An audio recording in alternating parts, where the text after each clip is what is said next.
Mới đây, Tổng thống Nga Vladimir Putin đã đưa ra một thông điệp nặng nề gây hoang mang cho cả thế giới, nhất là Mỹ và các đồng minh phương Tây.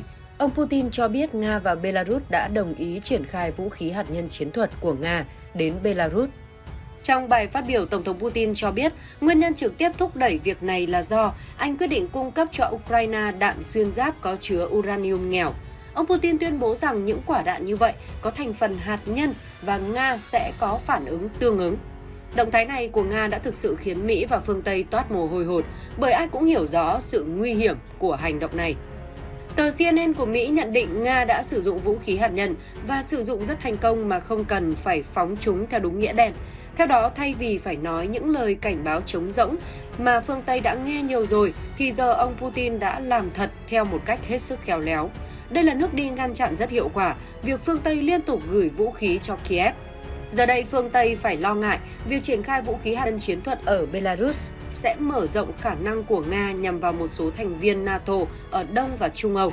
Liên minh châu Âu cho rằng Nga đang gây ra sự leo thang vô trách nhiệm nhằm tạo ra mối đe dọa đối với an ninh châu Âu.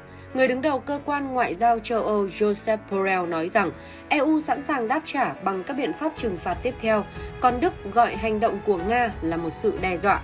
Trong khi đó, cựu Tổng thống Mỹ Donald Trump kêu gọi người dân nước này hãy cầu nguyện vì một nấc thang mới của cuộc chiến đã thực sự bắt đầu. Ông Trump cũng không quên quy trách nhiệm cho chính quyền Tổng thống Mỹ Joe Biden đã gây ra tình trạng căng thẳng này. Trong khi bị Mỹ và các đồng minh chỉ trích, đe dọa gia tăng trừng phạt, thì ông Putin vẫn rất điềm tĩnh giải thích cho hành động của mình. Nhà lãnh đạo Nga nói rằng bằng cách triển khai vũ khí hạt nhân chiến thuật ở Belarus, Nga chỉ làm đúng những gì mà Mỹ đã làm trong nhiều thập kỷ qua khi đặt vũ khí hạt nhân của họ ở Bỉ, Đức, Italia, Hà Lan và Thổ Nhĩ Kỳ. Ông cho rằng động thái của Nga không vi phạm hiệp ước quốc tế cấm phổ biến vũ khí hạt nhân. Ông Putin cho biết việc xây dựng các cơ sở lưu trữ vũ khí hạt nhân ở Belarus sẽ hoàn thành vào ngày 1 tháng 7, nhưng không cho biết có bao nhiêu vũ khí hạt nhân sẽ được đặt ở đó hoặc khi nào thì chúng sẽ được triển khai. Tuyên bố này của ông Putin tương đương với việc Nga quyết định làm theo những gì Mỹ đã làm, trực tiếp chặn tiếng nói phản đối của Mỹ và phương Tây, làm cho tập thể này không thể nói nên lời. Nhà lãnh đạo Nga cũng nhấn mạnh rằng Moscow sẽ giữ quyền kiểm soát đối với bất kỳ vũ khí hạt nhân nào được triển khai tới Belarus, giống như Mỹ kiểm soát vũ khí hạt nhân chiến thuật của mình trên lãnh thổ của các nước đồng minh NATO. Kiểu, anh làm được thì tại sao tôi không làm được? Trong khi đó, về phía Belarus, Bộ Ngoại giao nước này nói rằng họ đồng ý để Nga triển khai vũ khí hạt nhân chiến thuật trên lãnh thổ do đối mặt với áp lực từ các nước phương Tây. Bộ Ngoại giao Belarus tuyên bố, trong 2 năm rưỡi qua, Belarus phải chịu áp lực chính trị, kinh tế và thông tin chưa từng có từ Mỹ, Anh, cùng với các nước NATO khác, cũng như các quốc gia thành viên EU. Các biện pháp cưỡng ép đơn phương về chính trị, kinh tế, đi kèm với việc xây dựng tiềm lực quân sự đang diễn ra trên lãnh thổ các nước thành viên NATO ở gần biên giới chúng tôi. Theo Bộ Ngoại giao Belarus, những áp lực này buộc Minsk phải hành động để đảm bảo an ninh quốc gia. Nếu quyết định của Tổng thống Putin được thực thi thì đây sẽ là lần đầu tiên kể từ giữa những năm 1990, Nga bố trí các vũ khí này bên ngoài đất nước. Hãng tin AP cho rằng với tuyên bố mới nhất của mình, Tổng thống Putin đã phát cảnh báo về mối đe dọa hạt nhân để báo hiệu Moscow sẵn sàng với các tình huống leo thang chiến sự ở Ukraine, giống như Putin từng nói trước đây rằng Moscow sẵn sàng sử dụng mọi phương tiện sẵn có để bảo vệ lãnh thổ của mình. Việc triển khai vũ khí hạt nhân chiến thuật tới Belarus, quốc gia có đường biên giới dài 1.084 km với Ukraine, sẽ cho phép máy bay và tên lửa của Nga tiếp cận các mục tiêu tiềm năng dễ dàng và nhanh chóng hơn nếu như Moscow quyết định sử dụng. Hoạt động này sẽ đe dọa tới các nước phương Tây bởi thời gian gần đây, phương Tây đã nhờn mặt khi liên tục khiêu khích Nga. Chẳng hạn như sự cố máy bay không người lái của Mỹ ở Biển Đen, sự khiêu khích của 2 máy bay ném bom Mỹ đến biên giới Nga và kế hoạch của NATO để tăng 30.000 quân gần biên giới Nga, trực tiếp đe dọa đến Nga. Trong khi đó, sự khiêu khích từ Anh đặc biệt nổi bật. Gần đây, Anh đã chuẩn bị để vận chuyển uranium nghèo đến Ukraine, gây ra một làn sóng lớn. Động thái này đã vấp phải nhiều lo ngại và cảnh báo từ Nga và Liên Hợp Quốc, nhưng Anh vẫn không thay đổi. Mặc dù bom uranium nghèo không phải là bom hạt nhân, nhưng cũng thuộc về bom bẩn, tác hại phóng xạ của nó không thể bỏ qua. Động thái này của Anh chắc chắn mở ra một cánh cửa nguy hiểm cho cuộc khủng hoảng Ukraine. Mặt khác, vũ khí hạt nhân của Hoa Kỳ triển khai ở các nước NATO cũng luôn là con dao treo trên đầu Nga và Belarus. Phía Belarus luôn muốn có trong tay vũ khí hạt nhân của Nga. Trước đó, Nga đã triển khai hệ thống tên lửa Iskander có khả năng mang đầu đạn hạt nhân ở Belarus. Do đó, việc Nga triển khai vũ khí hạt nhân đến Belarus có thể chỉ là vấn đề thời gian. Nhưng cuộc khủng hoảng Ukraine đã đẩy nhanh quá trình này dưới sự ép buộc từng bước của Mỹ và phương Tây. Đây là hành động khẳng định sức mạnh của liên minh Nga và Belarus. Giờ đây, an ninh của Liban không chỉ được đảm bảo bởi các lực lượng đa năng mà còn là vũ khí hạt nhân. Sức ảnh hưởng chính trị của hành lãnh đạo Belarus trên đường quốc tế cũng sẽ được nâng cao kể từ thời điểm này. Nói gì thì nói, nhà có nấm thì phát biểu cái gì anh em nó cũng nghe lời hơn là chỉ nói mõm. Belarus là láng giềng với Ba Lan, một quốc gia thuộc NATO, được NATO cung cấp cho các loại vũ khí hiện đại. Bởi vậy, khi có vũ khí hạt nhân của Nga trong tay, Belarus có thể ngăn chặn mối nguy hiểm tiềm tàng từ phía Ba Lan. Trước đây, Ba Lan thích là đưa quân ra tập trung sát biên giới hai nước để thị uy, nhưng bây giờ họ sẽ phải nghĩ thật kỹ trước khi quyết định điều gì. Ba Lan giờ không còn dễ dàng lên giọng với Belarus nữa. Đối với Nga, những gì đang diễn ra lại mang ý nghĩa chính trị rõ ràng.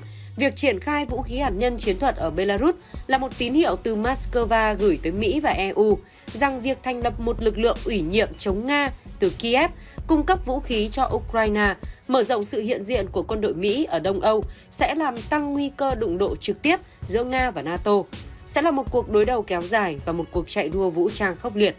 Mỹ và EU đang cố gắng thuyết phục chính họ và toàn thế giới rằng chính sách của họ ở Ukraine không dẫn đến sự gia tăng rủi ro chiến lược nào. Tuy nhiên, Nga muốn bóc trần lời cam kết này. Do đó, Moscow đang thực hiện các bước đi như đình chỉ tham gia hiệp ước cắt giảm vũ khí tấn công chiến lược và triển khai vũ khí hạt nhân chiến thuật ở một quốc gia láng giềng. Nhiệm vụ cực kỳ quan trọng của Nga là gieo rắc nỗi sợ hãi cho giới tinh hoa Mỹ và EU về một cuộc chiến tranh toàn diện thực sự. Nó sẽ không khác gì Thế chiến thứ ba. Nỗi lo sợ đã bắt đầu hiện diện ở phương Tây và họ sẽ tìm cách để đối thoại với Moscow. Nếu tình hình trở nên căng thẳng hơn nữa thì không biết chuyện gì sẽ thực sự xảy ra. Đối mặt với kế hoạch của Nga để triển khai vũ khí hạt nhân đến Belarus, Ukraine cũng phải lo lắng vì nguồn viện trợ cho quốc gia này có thể bị chặn đứng bất cứ lúc nào. Nhận thức được tính cấp bách của vấn đề, Ukraine nhắc lại nhu cầu về vũ khí, kêu gọi Mỹ và phương Tây cung cấp càng nhiều hỗ trợ vũ khí càng tốt và thậm chí là hy vọng rằng châu Âu có thể thành lập một liên minh hàng không để hỗ trợ các máy bay chiến đấu của Ukraine. Sau đó, Bộ Ngoại giao Ukraine đã đưa ra một tuyên bố chính thức lên án mạnh mẽ quyết định của Nga và đặt hy vọng vào Liên Hợp Quốc để kêu gọi Hội đồng Bảo an triệu tập một cuộc họp khẩn cấp về vấn đề này. Belarus, Ukraine và Kazakhstan đều được thừa hưởng kho vũ khí hạt nhân khổng lồ sau khi Liên Xô sụp đổ năm 1991, nhưng đã đồng ý chuyển giao lại chúng cho Nga trong những sau đó. Và bây giờ đây, quá trình đó dường như đang bị đảo ngược, giống như Tổng thống Belarus Alexander Lukashenko từng nói.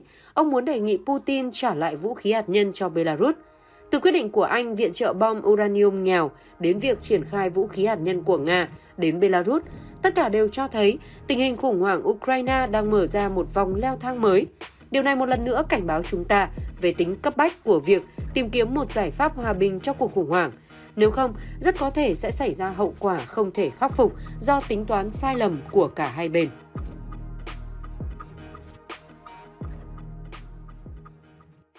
Một trong những lý do chính khiến không có một cuộc chiến tranh toàn cầu nào khác kể từ năm 1940 là sự hiện diện của vũ khí hạt nhân. Chỉ có một số ít các quốc gia sở hữu hoặc chia sẻ công nghệ này với các nước khác. Vũ khí hạt nhân là công cụ bảo vệ đất nước và răn đe các quốc gia khác hiệu quả nhất. Khả năng hủy diệt đã được thể hiện trên đất Nhật Bản cuối Thế chiến thứ hai, khiến không ai muốn trải qua điều tương tự, ngăn các siêu cường trên thế giới leo thang xung đột đến mức cần phải đối đầu quân sự. Các nước sở hữu vũ khí hạt nhân bao gồm Mỹ, Nga, Trung Quốc, Pháp, Anh, Ấn Độ, Pakistan, Triều Tiên và Israel. Những xung đột giữa Nga và Ukraine hiện tại đã làm dấy lên lo ngại vũ khí hạt nhân có thể sẽ được sử dụng. Đứng trước những tình huống căng thẳng quân sự gần đây, Tổng thống Nga Vladimir Putin đã phản ứng lại bằng thái độ cứng rắn. Putin đã ra lệnh động viên khẩn cấp vài trăm nghìn quân, tổ chức các cuộc trưng cầu dân Ý ở những khu vực bị chiếm đóng để chính thức sát nhập chúng vào Nga. Liên tục đe dọa sử dụng vũ khí hạt nhân và phát động một đợt tấn công tên lửa trên khắp Ukraine. Nhiều ý kiến đồng thời cho rằng phương Tây nên buộc Ukraine nhượng bộ, kẻo cuộc chiến sẽ leo thang đến những cấp độ chết chóc và hủy diệt mới. Vậy thì liệu lời cảnh báo nếu Ukraine còn nhờn với Nga nữa thì một cuộc tấn công hạt nhân có thể xảy ra vào ngay lúc này?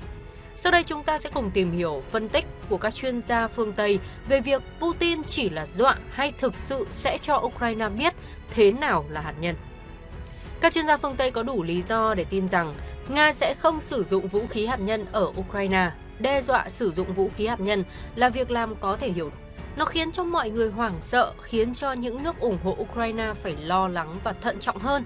Đồng thời nó thúc đẩy tổ chức đàm phán sớm hơn để loại bỏ mọi nguy cơ. Đe dọa hạt nhân có thể đạt được tất cả những điều ấy với chi phí bằng không. Tuy nhiên, việc sử dụng vũ khí hạt nhân trong thực tế sẽ đảo ngược mọi tính toán, mang lại rất ít lợi ích nhưng phải trả rất nhiều chi phí bổ sung, bao gồm bị trả đũa, bị chỉ trích và mất sự hỗ trợ quốc tế. Đây là lý do tại sao tất cả những luận điệu hạt nhân kể từ năm 1945 đến nay đã không được thực hiện hóa. Tuy nhiên, ngay cả khi vũ khí hạt nhân được sử dụng, chúng cũng không thể cải thiện vị thế của Nga hoặc thay đổi kết quả cuộc chiến. Việc sử dụng vũ khí hạt nhân ở quy mô lớn, ví dụ, tiêu diệt một thành phố lớn bằng một quả bom khổng lồ, hiện vẫn đang được răn đe ngăn chặn hiệu quả. Nhờ vào loạt hậu quả thảm khốc sẽ nhanh chóng được áp dụng lên Moscow. Do đó, nếu thực sự xảy ra, vũ khí hạt nhân sẽ được sử dụng ở quy mô nhỏ, chỉ gồm các đầu đạn ở phần cuối của phổ hạt nhân chiến thuật, hoặc là thử nghiệm ở các khu vực hoang vắng, hoặc chống lại các lực lượng Ukraine trong khi chiến đấu. Mục đích của một vụ sử dụng vũ khí hạt nhân là nhằm thể hiện quyết tâm và ý định. Về bản chất, nó yêu cầu tất cả hãy đứng yên, nếu không, lần sau sẽ là ngày tận thế. Những động thái như vậy đã được các nhà hoạch định chính sách ở nhiều nước xem xét nhiều lần và luôn bị bác bỏ vì lý do chính đáng. Chính những hạn chế được đặt ra cho cuộc thử nghiệm, chẳng hạn như phải diễn ra ở những vị trí xa xôi và gây thương vong thấp, sẽ khiến nó trở thành thông điệp không hiệu quả, vừa thể hiện quyết tâm vừa thể hiện sự do dự. Nếu như mà lần này anh sợ không dám đi đến cùng thì tại sao lần sau anh lại ít sợ hơn?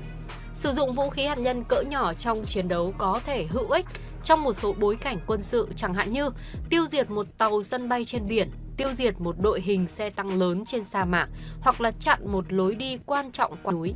Nhưng cuộc chiến ở Ukraine không thuộc về bất kỳ kịch bản nào trong số này. Người Ukraine đang chiến đấu trong các đơn vị tương đối nhỏ, tại các khu vực gần lãnh thổ mà Nga hiện tuyên bố là của riêng mình. Việc triển khai vũ khí hạt nhân chiến thuật trong những trường hợp như vậy sẽ không ảnh hưởng đến bức tranh chiến lược lớn hơn, nhưng hủy hoại chính những nơi mà Moscow nói rằng mình đang cố gắng giải cứu. Ngoài ra, các chuyên gia phương Tây đều nhất trí rằng nếu một trong hai kịch bản này xảy ra, sau vụ nổ hạt nhân, Ukraine sẽ vẫn tiếp tục đánh bại Nga trên chiến trường và những người ủng hộ phương Tây sẽ càng quyết tâm tiếp tục sự ủng hộ của mình, đồng thời phủ nhận bất kỳ thứ gì Moscow xem là chiến thắng, và sự ủng hộ của nước ngoài dành cho Nga cũng sẽ biến mất. Sử dụng vũ khí hạt nhân là hành động tự chuộc lấy thất bại, không phải là khúc dạo đầu trong một cuộc chiến lớn, cũng không phải là một công thức cần tuân theo, mà là một câu chuyện cảnh giác về sự thiếu thận trọng trong chiến lược. Thực tế quan trọng nhất của cuộc chiến này là một bên đang vượt trội hơn bên kia trên chiến trường, sử dụng vũ khí thông thường. Bên thua có vũ khí hạt nhân và giống như những trường hợp tương tự trước đó, xung đột lần này nhiều khả năng sẽ kết thúc với vũ khí hạt nhân chỉ nằm bên lề trong khi kết quả của cuộc xung đột được định đoạt. Do đó, trong số rất nhiều nạn nhân của cuộc chiến ở Ukraine sẽ có những đánh giá liên quan đến giá trị và tính khả dụng của kho vũ khí hạt nhân khổng lồ mà các cường quốc đang duy trì với chi phí, nỗ lực và rủi ro cực lớn. Vậy các bạn có nghĩ rằng là Putin chỉ đe dọa thôi hay là sẽ chơi lớn một phen cho thế giới trầm trồ? Hơn ai hết, người Việt Nam chúng ta hiểu sự đau thương của chiến tranh, hy vọng một cuộc chiến hạt nhân sẽ không xảy ra và đôi bên cùng sớm đi đến đàm phán hòa bình. Ngoài sự phân tích về hạt nhân của Nga, các chuyên gia cũng phân tích những sức mạnh của vũ khí hạt nhân mang lại nếu một quốc gia sở hữu. Một, củng cố ý tưởng về chủ nghĩa dân tộc. Mặc dù một thế giới không biên giới có vẻ là một ý tưởng tuyệt vời, nhưng chính các biên giới tạo ra một môi trường hợp tác giữa các nền văn hóa trở thành một yêu cầu để tồn tại. Nó buộc những người ta quyết định sử dụng phải tìm kiếm các giải pháp ngoại giao trước thay vì phóng tên lửa bất cứ khi nào có ai làm điều gì không như ý. Thứ hai là vũ khí hạt nhân đóng vai trò như một biện pháp ngăn chặn xung đột toàn cầu. Một trong những lý do chính khiến cho không có một cuộc chiến tranh toàn cầu nào khác kể từ năm 1940 là sự hiện diện của vũ khí hạt nhân. Chỉ một số ít các quốc gia sở hữu hoặc chia sẻ công nghệ này với các nước khác, và hầu hết các quốc gia tiếp cận công nghệ này đều có ít hơn 100 đơn vị vũ khí. Khả năng hủy diệt đã được thể hiện trên đất Nhật Bản vào cuối Thế chiến II, khiến không ai muốn trải qua điều tương tự, ngăn các siêu cường trên thế giới leo thang xung đột đến mức cần phải đối đầu quân sự. Thứ ba là công nghệ này tạo ra một con bài mặc cả cho các quốc gia cần nó. Israel được cho là đang sở hữu vũ khí hạt nhân, nhưng chính phủ nước này không trước thừa nhận. Triều Tiên đã độc lập phát triển công nghệ này kể từ sau chiến tranh Triều Tiên, mang lại cho nước này một vị thế trên bàn đàm phán. Mối đe dọa tàn phá bởi công nghệ hạt nhân lớn đến mức buộc các quốc gia phải lắng nghe những gì mà quốc gia khác nói. Thứ tư là vũ khí hạt nhân làm giảm mối đe dọa đối với lực lượng quân sự của một quốc gia. Vũ khí hạt nhân hiện nay có khả năng bay 1.000 dặm để tấn công chính xác mục tiêu. Vì việc sử dụng loại vũ khí này có thể điều khiển từ xa nên ít có nguy cơ về thương vong hoặc tổn thất nếu có lệnh phóng. Không giống như những năm 1940 khi máy bay ném bom mang theo vũ khí với toàn bộ phi hành đoàn trên bong. 5. Độ tin cậy của vũ khí hạt nhân là một trong những thuộc tính lớn nhất của nó. Quá trình phân hạch hạt nhân có thể hoạt động trong 3 năm mà không bị gián đoạn. Đó là lý do tại sao nó là một lựa chọn hữu ích để phát điện. Lợi thế này vũ khí hạt nhân cũng có được. Người ta có thể lắp đặt tên lửa trên phương tiện mang, sau đó thì tên lửa sẵn sàng ở chế độ chờ phóng trong nhiều năm với yêu cầu bảo trì tối thiểu. Đây là một công nghệ làm tăng yếu tố sẵn sàng và khả năng bảo vệ, trong khi vẫn giảm nguy cơ chiến tranh do các nguyên tắc hủy diệt lẫn nhau được đảm bảo. Video đến đây hết rồi, cảm ơn các bạn đã xem nhé. Nhớ like và nhấn nút đăng ký để nhận thông báo khi có video mới nhất từ bọn mình nhé.